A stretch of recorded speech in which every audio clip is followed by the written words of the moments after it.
Welcome to Talking Decon. Today we are going to be discussing Robert Berdella and Steve Miller here, our senior digital strategist, has totally researched this case, and I have personal connection to this that we'll get into a little bit later, but this particular case is pretty fascinating. Yes, I'm super excited to talk about Robert Berdella.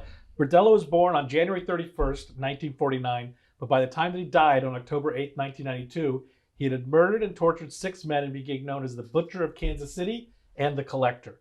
So the sources for this are from Better Off Red on YouTube, Murderpedia, and Wikipedia. Damn, you did your intro a lot better than mine. Thank you, Kennedy. This is the positive reinforcement we have here at Talking Decon. Yeah. Like I read a paragraph and Kennedy's like, good job. Like, thank you. Kennedy's like, I thought I had to memorize it. Sorry. So Robert was an intelligent loner that preferred to spend his time indoors and didn't have many friends. His younger brother Daniel was athletic and had a natural aptitude for sports.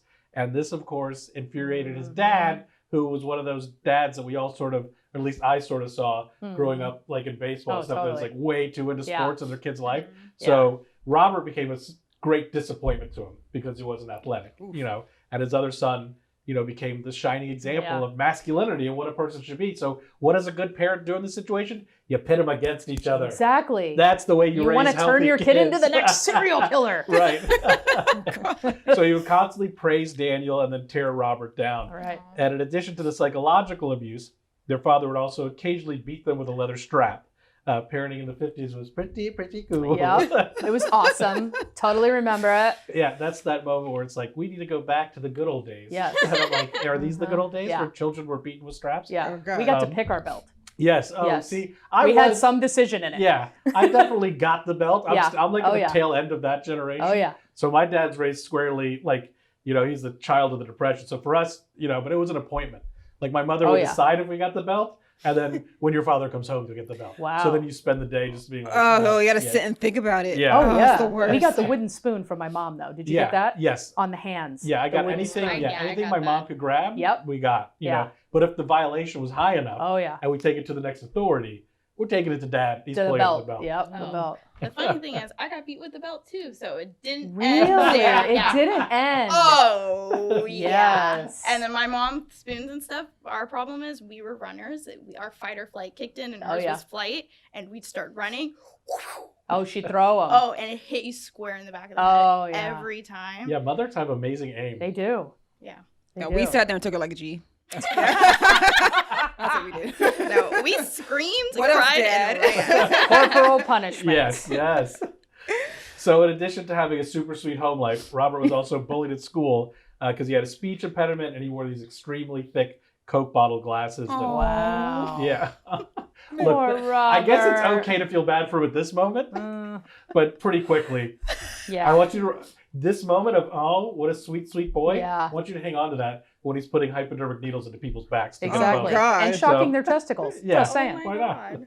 Mm-hmm. So when Robert was 16, his father died of a heart attack.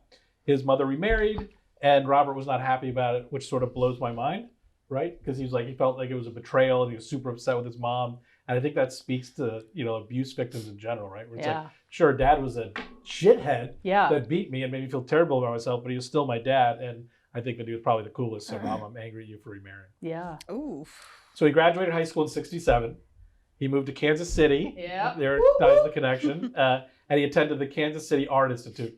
During this time, he was arrested on drug charges, once for trying to sell amphetamines to an undercover police officer, and then a month later for possession of weed and LSD.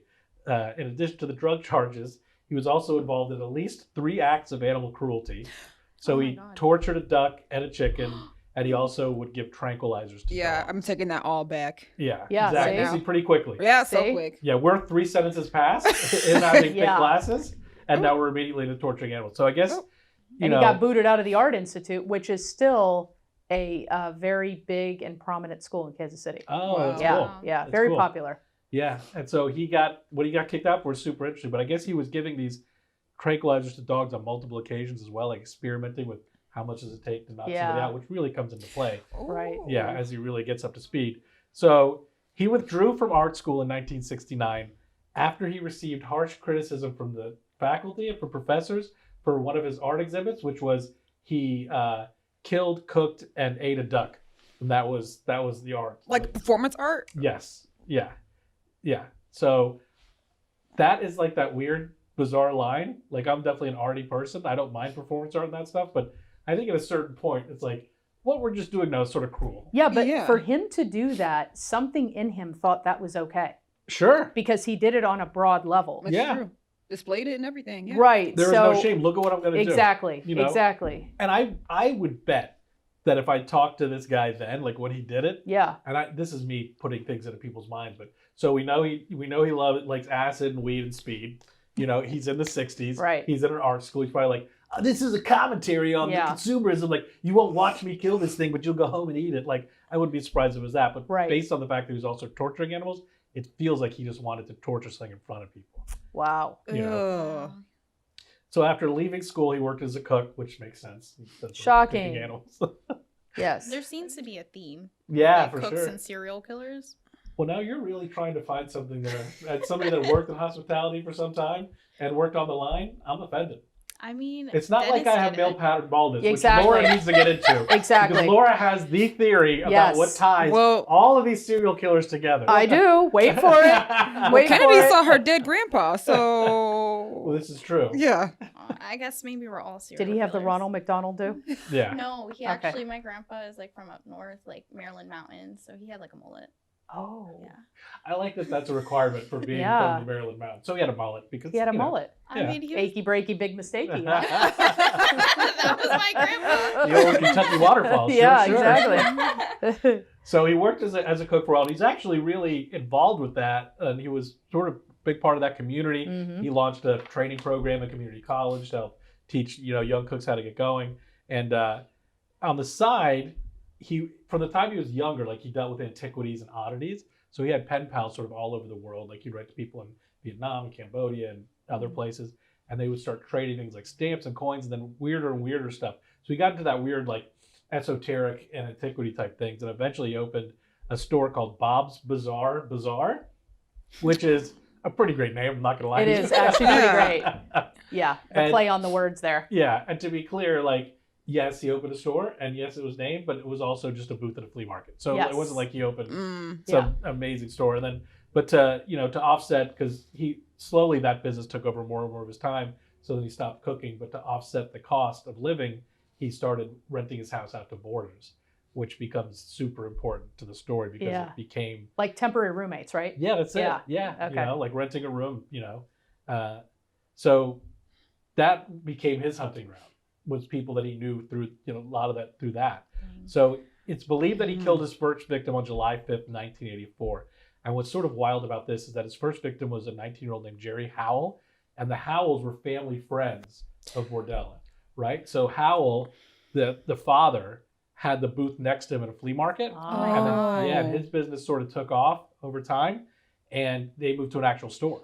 But he stayed in touch with the family, so much so that, like, when Jerry Howell, the son, would get in trouble, he would come to Bob for money. So he would pay him, give him money, bail him out of jail, things like that. Mm-hmm. So they were friends, and knew him for a long time. Jerry Howell got out of jail and was going to go to a dance outside of town. So he reached out to Bob for a ride.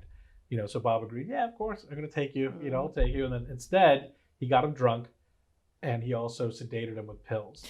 And then eventually he injected him with a sedative and then abducted him. And Robert came to and woke up tied to Jerry's bed. Oh my gosh. He kept... You mean Jerry woke up Sorry. tied to Robert's bed? Correct. Yeah. So I keep I'm going to do my best to stick with Bob, even though I keep writing Robert, because there's a victim named Robert down the line. So it becomes, Jerry wakes up tied to Bob's bed, restrained to his bed. Probably going, what the fuck just happened? Yes. Yeah. I'm supposed to be at a dance. Yeah. Oh my gosh. He kept Jerry restrained for 28 hours. And during this time frame, he repeatedly drugged, tortured, and raped him, and used foreign objects, inserting foreign objects into him. Eventually, Jerry died from either choking on his own vomit or succumbing to the drugs. They're not sure exactly. Robert dragged Jerry's body to the basement, hoisted the body above a big pot, and made several incisions, including the jugular, and Jesus, kind of like a deer. They just drained the blood out of it. Yeah, he drained the body of all the blood, and he did this overnight. Then he went to bed, woke up, got a big day tomorrow. Oh, big Got to day. dismember the body. Big day. We got to So- cut her up. Yeah, he went down to the basement with a chainsaw and knife and dismembered him. Took him apart, wrapped him up in newspaper, put it inside a trash bag, put that trash bag inside a bigger trash bag with other trash, and did this to the entire body. Just put it out for the city put it out trash. for the curb to pick up. Oh my gosh. Yeah, and they came. Oh, Yeah, I was gonna say I have a question when that happens. Yeah. So like if you toss it out with like the city trash and it goes to the dumpster, like do they look through that stuff? No. So like it could just be in a fill and no one would ever find it. Yep. most of these about- bodies were never found, and they're presumed to be in the landfill. Wow. And what about so like let's say you're throwing it on the side of the road. Like, do people look at those? I would Depends on the imagine person, if right? there's a bag on the You side of the stumble road, you'd across look at it? Yeah, I would. I have stopped on a trip to Key West, and there was a bag on the side of the road, and it was moving. Oh. And I stopped and went back, and I opened it up, and it was puppies. Yeah. So that was like perfectly timed, by the way. yeah, yeah. So I'm still waiting for the day where it's a bag of money, but that hasn't happened yet. So anyway, I took the puppies and I went over to the shelter and dropped them off, but somebody tossed them. Just bring them to the shelter. I know. Some people are sick, man. Like, $6. You don't have to do that. You Yeah. can take them to there is literally a resource where you will not be judged and nobody will care. Here No. are puppies. But what I'm wondering is, he felt pretty comfortable, and rightly so, Sure. with disposing of these bodies just as normal trash because he cut them up into small enough pieces. But one of our other episodes, The Kind Killer, he felt the need to put them under his floorboards. Yeah. Yeah. So do British people not pick up trash? Is my The British question. just live amongst The the British filth. trash, they don't have trash. Well, I think the difference is, right, like for Dennis Nielsen, Yeah. the kindly killer, for him, he wanted to spend time with the body. Oh, He wanted yeah. to hang Yeah, out that's with the true. body. That's true. And you have to get rid of them quick. Yeah. Yep. Bob Berdella wants him alive Yeah, for he's- as long as he can to torture him. He's a sexual sadist. Right, a sexual sadist, Yeah. exactly. Wow. So Bob's next victim was 23-year-old Robert Sheldon. And this is sort of where he started with that. Robert used to be a boarder at his house. Mm-hmm. And he shows up and says, "Look, I need a place to stay for a little bit of time. Hit rough times again, whatever." He said, "Yeah, you can stay with me." And apparently Bob saw him as an inconvenience. Like, he didn't really dislike him. He didn't really hate him. He was sort of ambivalent to him. And what he said was he decided to use him to, quote, express some of the anger and frustration that I had towards other people on.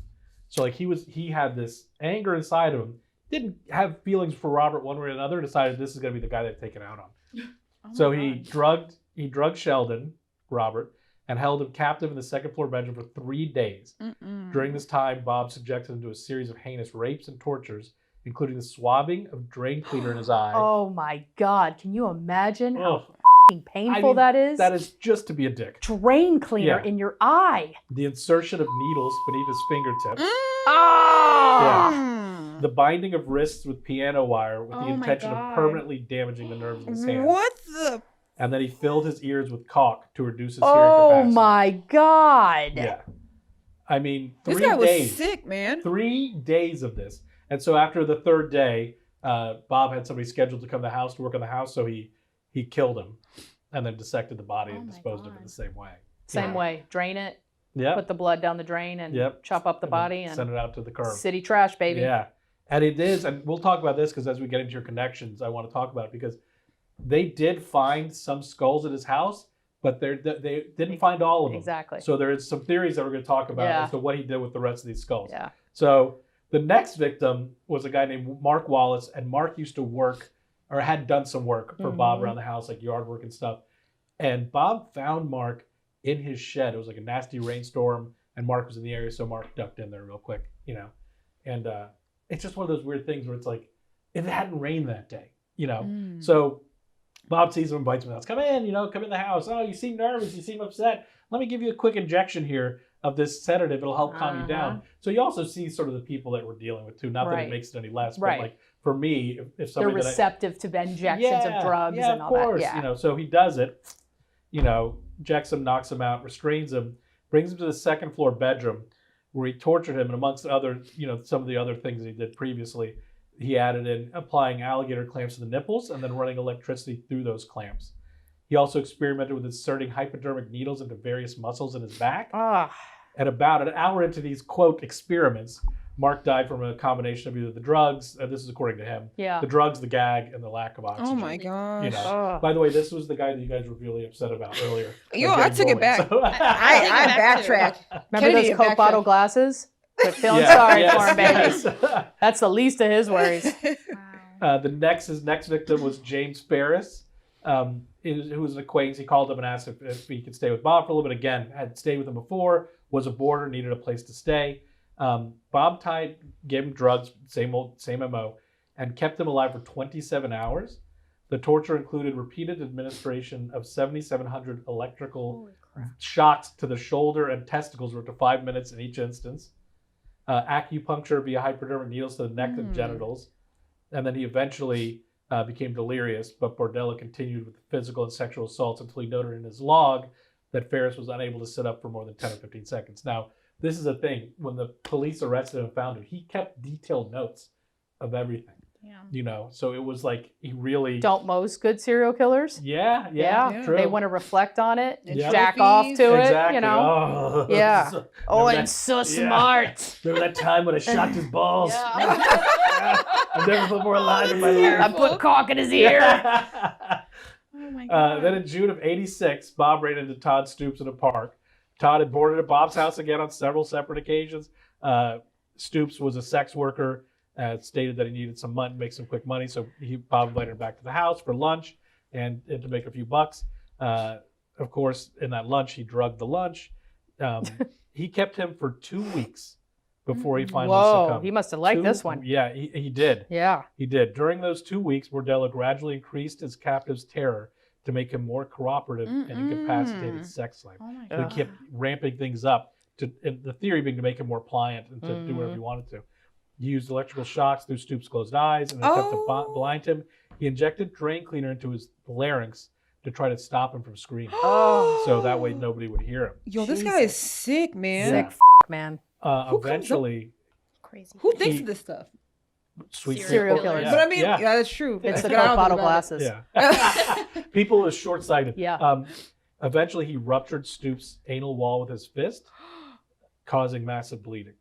So towards the end of Stoops' captivity, he tried to feed him, but he couldn't keep anything down. Shocking. Yeah, exactly. On July 1st, Stoops died. A forensic pathologist testified that it was from the ruptured anal wall that caused a septic shock that proved fatal. A fist up your anus will do it. He's fisting him, and I don't want to get whatever. Okay, it's a family show. Steve was too good at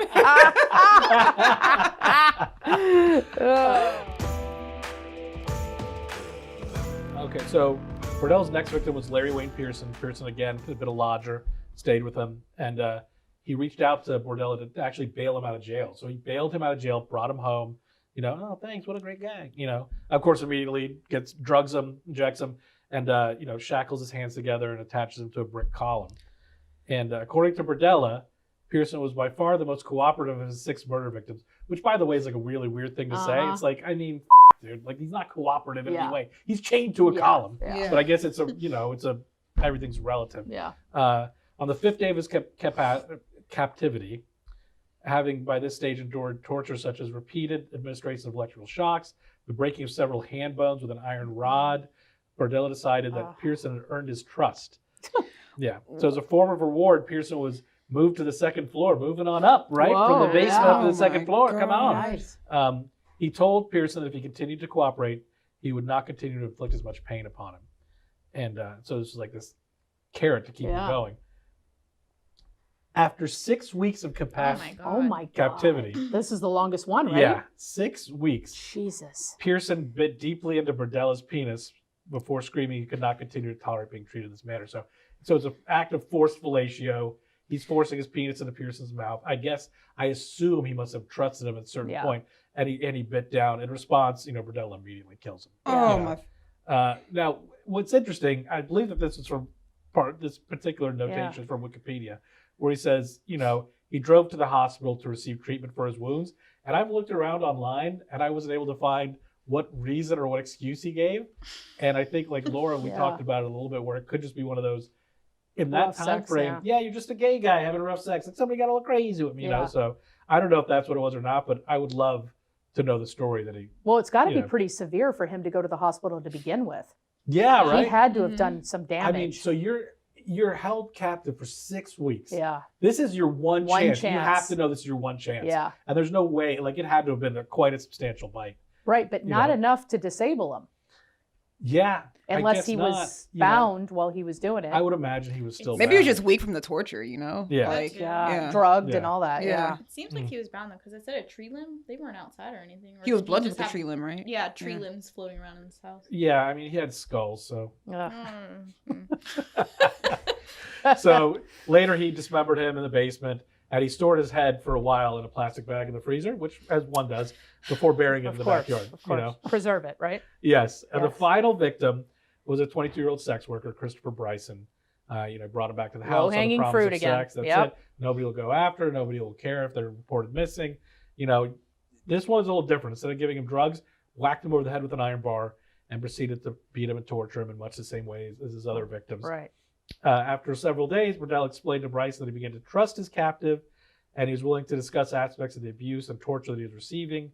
So there would be negotiations pertaining to the sexual abuse. So they're like going back and forth a little bit. What's interesting is that as you read through this and as you think about this, the one before this as well, I trust you more. I'm going to bring you upstairs. Like I Yeah. wonder, and initially it was killing him, torturing him, moving on. But Right. it seems like maybe over time did he want to be in some sort of weird relationship? I Yeah. don't know, because he's starting to discuss Right. what's happening with these people, you know. By the third day of capture, Bryson had earned sufficient trust to persuade him to establish, the daily regime of tying his hands in front of him rather than above his head or Right. tying him to the bed, So it's like making these little tiny adjustments, trying to figure out, how he's going to get out. Right. He also had him agree to leave the television on in the room so he had something to watch, all these little things, He told investigators later that he thought constantly about escaping, which makes perfect sense. Totally. I'm sure every other guy in this scenario Oh, did as yeah. well. I'm sure there's nobody who's like, this is a pretty Obsessed sweet with deal. it. Yeah. I don't got to pay rent. Exactly. The following day, he managed to break free of his restraints by burning through them using a book of matches that Burdella had left. Wow. So it Nice. became this. I mean, that's such a smart idea. And like when I first read that, I'm like, but the flame near your hands. It's like, Yeah. Steve, you're being tortured by a sexual sadist. Like, if you got to burn your hands a little bit, this is Yeah. how soft I am, though. Yeah. Bryson managed to escape the house, and they jumped out of a second floor window, Oh my god. wearing nothing besides a dog collar around his neck. Oh my Broke goodness. Broke a bone in his foot in the process. He ran up to a meter reader who was across the other side of the street, shouted for them to call the police. The police showed up, minutes later. There is some interesting things that I know Laura wants to talk Yeah. about this, but at the end of it, he pleaded guilty to all charges and pled to everything so he wouldn't get the death penalty. And he was sentenced to life without the possibility of parole. And in 1992, Unfortunately, he Yeah. died before he Yeah. could ever serve. 4 years later, Yeah, that's he dies of a heart bullshit. attack, which is complete Shit. You No justice Yeah. for those victims. Yes, yeah. And I guess he complained that the staff hadn't been properly giving him his hard medicine, blah, blah, blah. Oh, yeah. Who gives Yeah, a fuck? who gives a I couldn't care less. Yeah, exactly. So that is the butcher of Kansas City, Robert Berdella, just a brutal sexual sadist. yeah. And I can't wait to hear Yeah, Laura's so- ties, because she worked in the department that Yeah. dealt with this guy. So I started the department in 1998. So this was still kind of very well talked about. And what you don't see in the news and the media and stuff is that it was presumed that Bob Berdella was selling the skulls in his Bazaar flea market, and people have them not knowing that they were actual victims. So there was like a kind of a media type release of, hey, if you visited this store and you bought a human skull thinking it was like scientific type stuff, might be a real human being. So It could be a murder victim. it could be a murder Holy victim. crap. So these are the ones that he admitted to. We don't know if there are more. But another thing was, when the guy escaped, they initially brushed him off as just kind of gay guys just having rough sex. And it was pretty controversial because he had to beg, plead, and cry because he essentially walked into the police station with nothing but a dog collar on. So they're looking at him like, what the f*** is going on here? And, you know, again, this was a long time ago. This was in the late 80s. So they really just kind of like brushed him off, and he had to really make his point for them to take it seriously. Wow. And it opened up a can of worms. It's the same thing we see with Dahmer, Yep. right? Where that young, Same thing. the young Asian man. Yep. They sent him back Yeah, to Dahmer. back They to brought him back. And he I died. said, yeah. And by the way, I know that the 80s were a long time ago, but Yeah. as somebody that's 45 years old, Yeah. I don't like hearing that the 80s were a long time Well, ago. you know, I'm right there with you. Yeah, but for sure it was. But I think this is the reality that gay people lived in that Yeah. time, even up till recently. This is what sort of drives me crazy when people are like, why do you got to have a pride festival? Oh, because it wasn't that long ago where Yeah. if you were saying I've been abused, and they're like, get out of here, gay guy. yeah, you're Hey, gay. what's a big deal? Just Yeah. a couple of gay guys beating Yes. each other up. Okay. Yeah. But I've got to bring up something. My theory. No one else is here. Okay? Take a photo of Bob Berdella, BTK, and Ariel Castro, 3 serial killers, and what do you see that they have in common? Okay? Dark hair, Ronald McDonald haircut, or as Steve calls it, early pattern baldness. I don't know how early it is on some of them, though. But, I mean, they look unbelievably similar.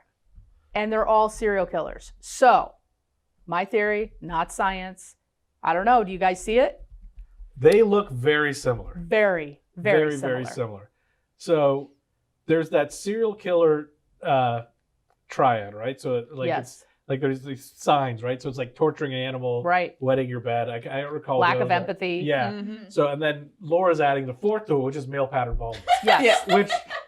which I Yep. can see. I can see it. It's there. It Yes. exists. Yes. They're all 3. But I just want it for the record. Yes.